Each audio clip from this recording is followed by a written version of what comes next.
ಭಾರತ್ ಮಾತಾ ಕಿ Islamic ಭಯೋತ್ಪಾದಕರಿಗೆ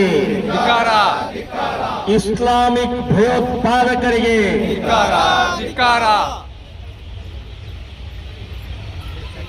ಪರಮ ಪೂಜ್ಯ ಸಿದ್ಧಾರೂಢ ಸ್ವಾಮೀಜಿಗೆ ಶಿರಸಾಷ್ಟಾಂಗ ಪ್ರಣಾಮಗಳನ್ನು ಹಾಕ್ತಾ, ಆತ್ಮೀಯ ಬಂಧುಗಳೇ,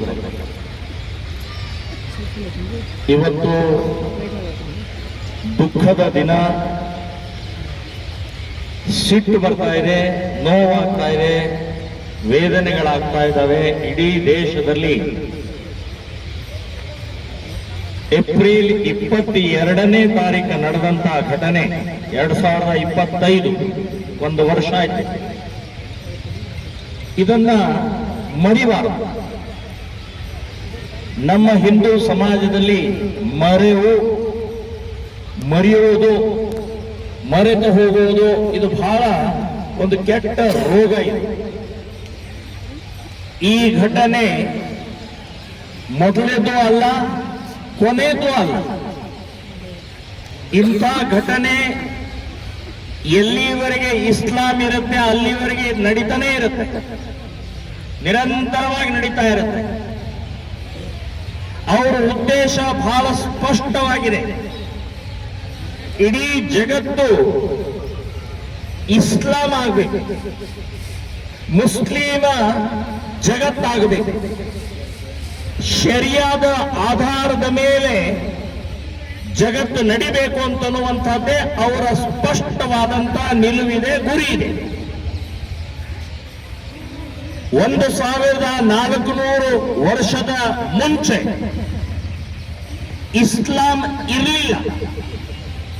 1 ಇಂಚು ಭೂಮಿ ಕೂಡ ಅವ್ರದ್ದು ಇರಲಿಲ್ಲ. ಒಂದೇ ಒಂದು ದೇಶ ಇರಲಿಲ್ಲ. ಈಗ 1400 ವರ್ಷದ ನಂತರ 58 ದೇಶಗಳಾಗಿದ್ದಾವೆ, 58 ಮುಸ್ಲಿಮ ರಾಷ್ಟ್ರಗಳಾಗಿದ್ದಾವೆ. ಎಲ್ಲಿಂದ ಬಂದ್ರು, ಹೇಗೆ ಬಂದ್ರು, ಹೇಗೆ 58 ದೇಶಗಳು ಯಾರ್ದಿದು? ಇದು ಬಹಳ ಗಂಭೀರವಾಗಿ ಯೋಚನೆ ಮಾಡಬೇಕು. ಸೊ 59ನೇ ಭಾರತ ಅಂತನ್ನೋದು ಗುರಿ ಇಟ್ಟುಕೊಂಡು 2047ರಲ್ಲಿ ಅವರು ಡಿಕ್ಲೇರ್ ಮಾಡೋರಿದ್ದಾರೆ. ಯಾಕಂದ್ರೆ 2047ರಲ್ಲಿ ಸ್ವಾತಂತ್ರ್ಯ ಸಿಕ್ಕ 100 ವರ್ಷ ಆಗುತ್ತೆ. ಸೊ 100ನೇ ವರ್ಷ 47ರಲ್ಲಿ 1947ರಲ್ಲಿ ಪಾಕಿಸ್ತಾನ ತಗೊಂಡಿವಿ. ಅವತ್ತೇ ಜಿನ್ನಾ ಹೇಳಿದ್ದ, ಹಸ್ಕೆ ಲಿಯಾ ಪಾಕಿಸ್ತಾನ್, ಲಡ್ಕೆ ಲೇಂಗೆ ಹಿಂದೂಸ್ತಾನ್. ನಾವು ನಗನಗ್ತಾ ಪಾಕಿಸ್ತಾನವನ್ನ ತಗೊಂಡಿದ್ದೀವಿ, ಯುದ್ಧ ಮಾಡಿ ಹಿಂದೂಸ್ತಾನ್ ತಗೊಳ್ತೀವಿ ಅಂತ ಹೇಳಿ ಅವತ್ತಿನ ಪಾಕಿಸ್ತಾನದ ಜನಕ ಅವನು ಜಿನ್ನಾ ಹೇಳಿದ್ದ. ಯುದ್ಧ ಮಾಡಿದ್ರು. ಎಷ್ಟಿದೆ ರೀ ಪಾಕಿಸ್ತಾನ ಅಂತನ್ನುವಂಥದ್ದು? ಎಷ್ಟಿದೆ? ನಾವೇ ಕೊಟ್ಟಿದ್ದೇವೆ, ಬಾಯಿ ಮುಚ್ಕೊಂಡು ಇರಂಗಿಲ್ಲ. ಅವರು ಇರೋ ಮಾನಸಿಕತೆ ಅಲ್ಲೇ ಅಲ್ಲ ಅವ್ರದ್ದು. ಇಮ್ಮಿಡಿಯೇಟ್ ಸುಮಾರು 7 ಯುದ್ಧಗಳನ್ನು ಮಾಡಿದರು. ಭಾರತದ ಎದುರುಗಡೆ ಒಂದು ಪುಟ್ಟಕೋಸಿ ಪಾಕಿಸ್ತಾನ್.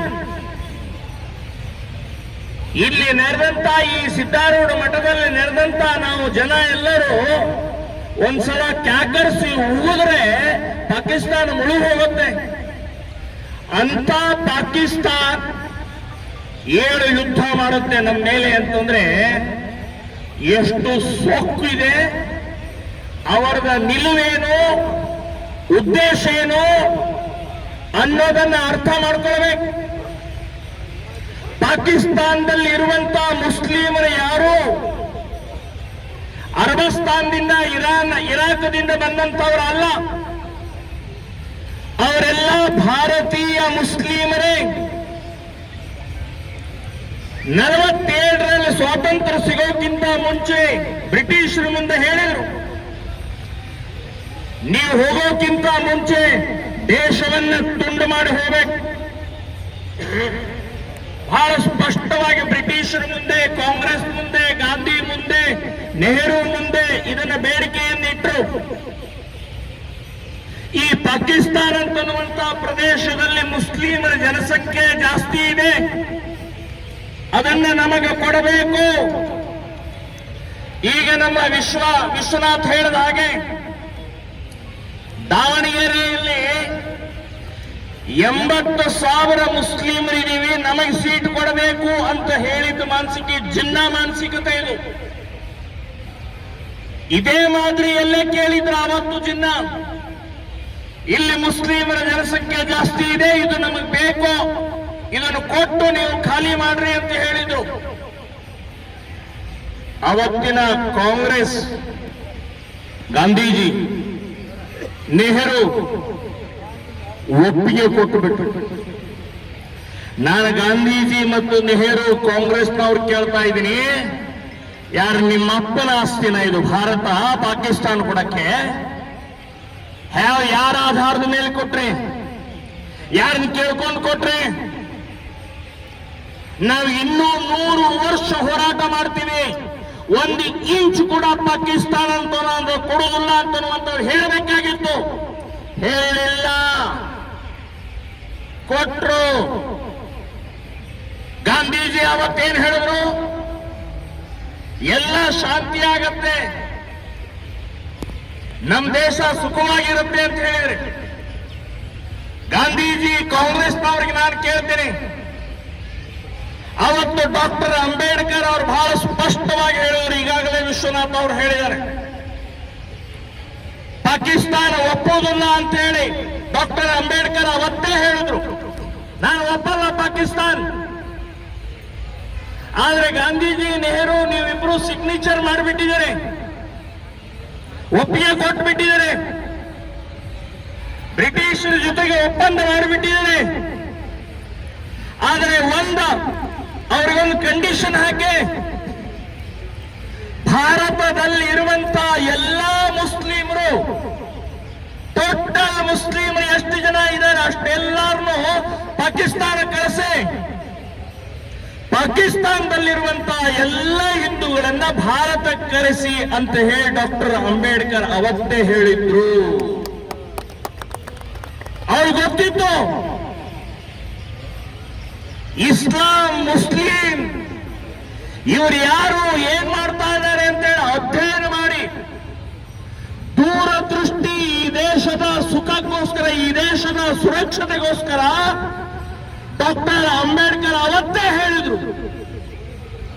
ಅಧಿಕಾರದ ದಾಹಿಗಳು ಕಾಂಗ್ರೆಸ್ನವರು ಮತ್ತು ನೆಹರು ಇವರ ಪರಿಣಾಮದಿಂದ ನಾವು ಇವತ್ತು ಅನುಭವಿಸ್ತಾ ಇದ್ದೀವಿ. 26 ಜನರ ಬಲಿದಾನ ಆಯ್ತು. ಏನು ಪಾಪ ಮಾಡಿದ್ರಿ? ಏನ್ ತಪ್ಪು ಮಾಡಿದ್ರು ಅವರು?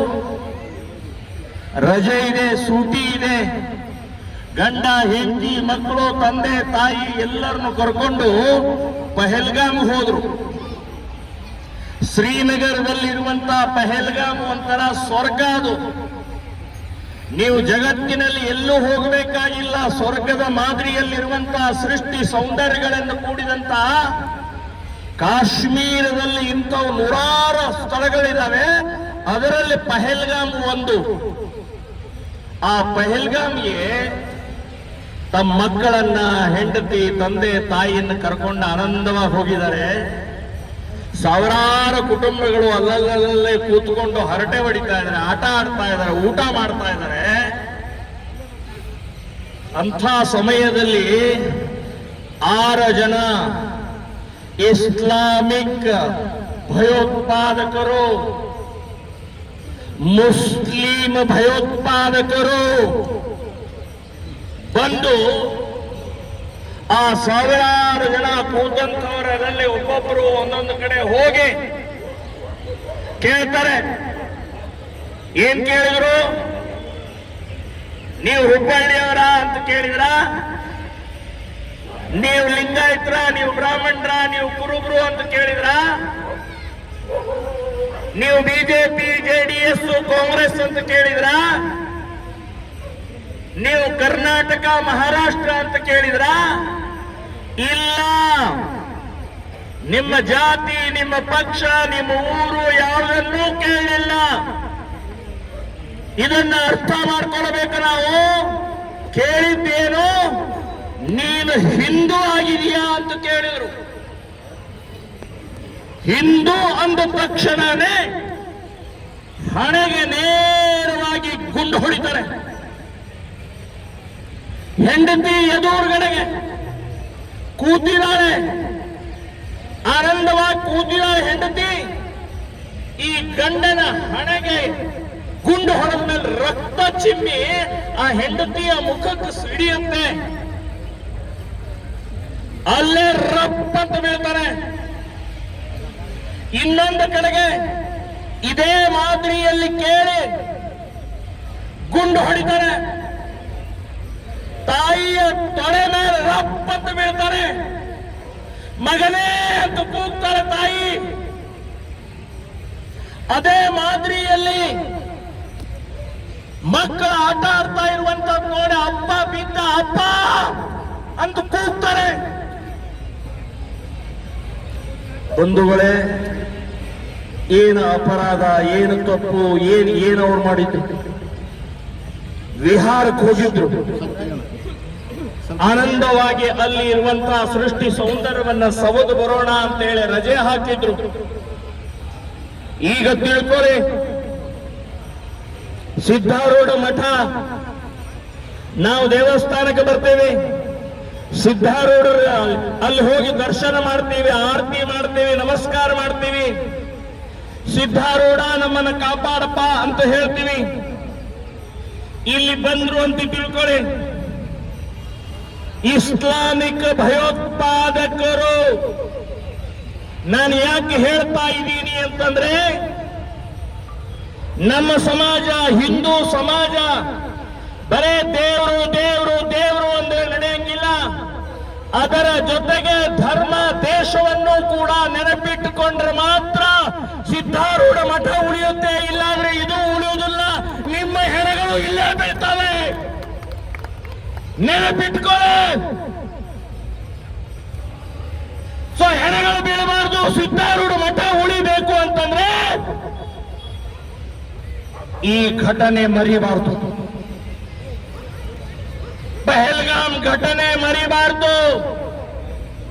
ಇಸ್ಲಾಮಿಕರ ಮಾನಸಿಕತೆ ಅರ್ಥಕೊಳ್ಳಬೇಕು. ಅವರ ಜೊತೆಗೆ ವ್ಯವಹಾರ, ಅವರ ಜೊತೆಗೆ ಸ್ನೇಹ, ಅವರ ಜೊತೆಗೆ ಪ್ರೀತಿ ಅನ್ನುವಂಥದ್ದು ಎಷ್ಟು ವರ್ಷ ಇವರೇನು ಪಾಪ ಮಾಡಿದ್ರು ಹೇಳ್ರಿ ನೋಡೋಣ. 26 ಮನೆಗಳಲ್ಲಿ ಇವತ್ತಿಗೂ ಕೂಡ ಕಣ್ಣೀರು ಸುರಿಸ್ತಾ ಇದ್ದಾರೆ. ಅನಾಥ ಆಗಿದ್ದಾವೆ ಮಕ್ಕಳು, ವಿಧವೆ ಆಗಿದ್ದಾಳೆ ಹೆಂಡತಿಯರು. ಇವತ್ತು ತಾಯಂದರು ಕಣ್ಣೆದುರುಗಡೆ, ತಂದೆ ತಾಯಿ ಕಣ್ಣೆದುರುಗಡೆಗೆ ಮಗ ಹೋದ. ಸೊ ಇಂಥ ಭಯಾನಕ ಘಟನೆಯನ್ನು ದಯವಿಟ್ಟು ಮರಿಬೇಡಿ. ಮಕ್ಕಳಿಗೆ ಹೇಳಿ, ಮನೆಯಲ್ಲಿ ಹೇಳಿ, ಚರ್ಚೆ ಮಾಡಿ, ಯಾಕೆ, ಯಾರು, ಏನು, ಹೇಗೆ ಅನ್ನೋದನ್ನು ಚರ್ಚೆ ಮಾಡಿ. ಹೆದರಿ ಹೆದರಿ ಹೆದರಿ ಹೆದರಿ ಕಾಶ್ಮೀರ ಕಳ್ಕೊಂಡೇವೆ. ಕೆಳಗಡೆಗೆ ಕೇರಳ ಅರ್ಥ ಹೋಯ್ತು, ಪಶ್ಚಿಮ ಬಂಗಾಳ ಅರ್ಥ ಹೋಯ್ತು, ದೆಹಲಿ ಅರ್ಥ ಹೋಯ್ತು. ಇನ್ನು ಹುಬ್ಬಳ್ಳಿಯ ಹಳೆ ಹುಬ್ಬಳ್ಳಿ ಯಾವತ್ತು ಹೋಗುತ್ತೋ ಗೊತ್ತಿಲ್ಲ. ಏನೇನು ಪರಿಸ್ಥಿತಿ ಆಗ್ತಾ ಇದೆ ನಿಮಗೆಲ್ಲರಿಗೂ ಗೊತ್ತಿದೆ. ಸೊ ಅಂಥ ಸಮಯದಲ್ಲಿ ನಾವು ಇವತ್ತು ಹಿಂದೂ ಸಂಘಟನೆಗಳು, ಹಿಂದೂ ರಾಷ್ಟ್ರ ಸಮನ್ವಯ ಸಮಿತಿ, ವಿಶ್ವ ಹಿಂದೂ ಪರಿಷತ್ತು ಎಲ್ಲರೂ ಒಟ್ಟಿಗೆ ಸೇರಿ ನಮ್ಮದು ಒಂದು ಕಣ್ಣೀರ ಸುರಿಸು